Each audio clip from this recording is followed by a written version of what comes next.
two little-known companies from the USA plan to make the first commercial flight to Mars in 2024.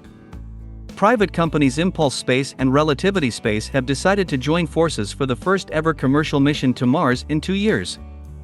The rocket, which will be completely created with the help of 3D printing, will fly to the Red Planet with space orbital and landing vehicles.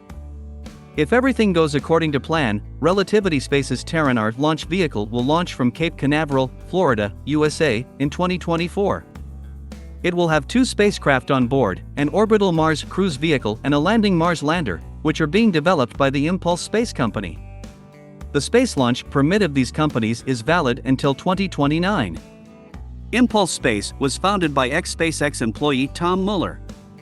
The company is engaged in the delivery of payloads into space and near-Earth space. Relativity Space is engaged in the creation of launch vehicles using 3D printers, developments in the field of AI and robotics. According to Mueller, all this is an important stage in the history of both companies and a huge step forward for the entire space industry.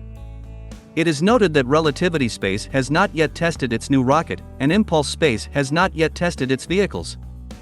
At the same time, the first flight into space of the Terran rocket should take place at the end of 2022. The company's statement says that the Mars lander will conduct research on Mars, and the data obtained will help in the creation of a colony on Mars in the future. Recently, more and more private companies are interested in flights to Mars. Although previously the only major player in the market of private space exploration of the Red Planet was Elon Musk and his company SpaceX. Musk intends to send the first people to Mars already in the next decade.